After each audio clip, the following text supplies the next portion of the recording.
দালালের প্রলাপ। মুসা বাবা, আপনাকে আমি বিশ্বাস করেছিলাম, কিন্তু এখন বুঝতে পারছি আপনি আমার ভুল ভাঙাতে নয়, নতুন করে ভুলে জড়িয়ে দেবার জন্য এখানে নিয়ে এসেছেন।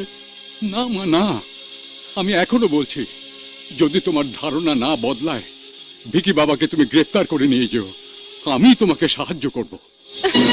তাহলে তাই করুন। Yes, shoot me. করো, গুলি করো। Either you save me or kill me. যদি আমাকে সুস্থ জীবন দিতে না পারো তাহলে মেরে ফেলো আমাকে। যদি আমাকে আমার পরিচয় উদ্ধার করে দিতে না পারো তাহলে মেরে ফেলো আমাকে। যদি আমাকে আমার বাবা মায়ের কাছে ফিরে যাবার পথ করে দিতে না পারো তাহলে মেরে ফেলো আমাকে। Kill me, kill me, kill me, kill me.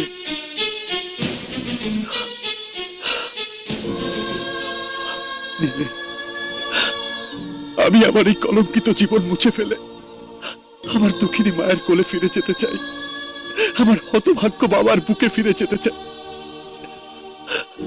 একমাত্র তোমার ভালোবাসাই আমাকে সব ফিরিয়ে দিতে পারে নীলি,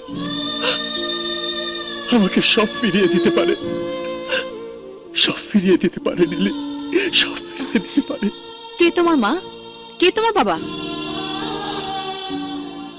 পারবো না নীলি, আমার এই মুখে ওদের মহৎ পবিত্র নাম আমি উচ্চারণ করতে পারবো না। মা, ভিকি আর কেউ নয়, জাস্টিস আসাদুর রহমানের হারিয়ে যাওয়া সন্তান। হোয়াট? ইম্পসিবল। আমি বিশ্বাস করি না, আমি বিশ্বাস করি না। নীলি,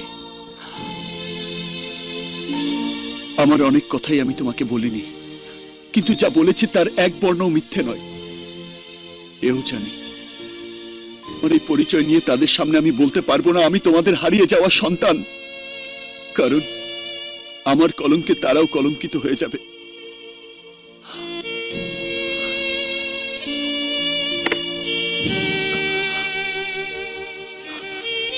দেখো তো, দেখো তো এটা কার ছবি, চিনতে পারো?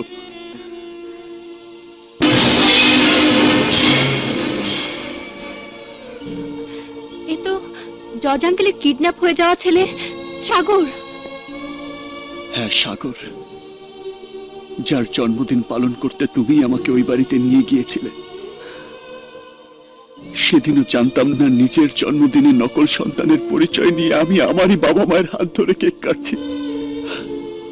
কারণ কারণ এই লোকটি, এই সেই জাফর খান, হয়তো এই আমাকে কিডন্যাপ করেছিল।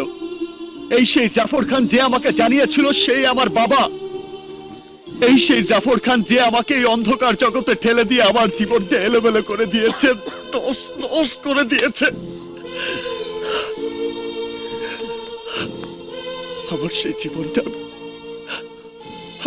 আমি তোমার কাছে ভিক্ষা চাই নীলি।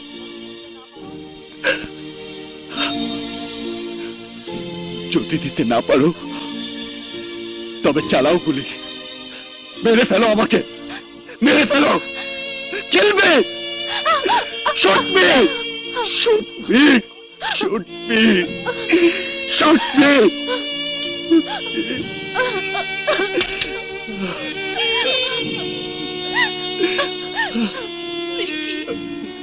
আমার ভিকি, আমার সাগর, সাগর।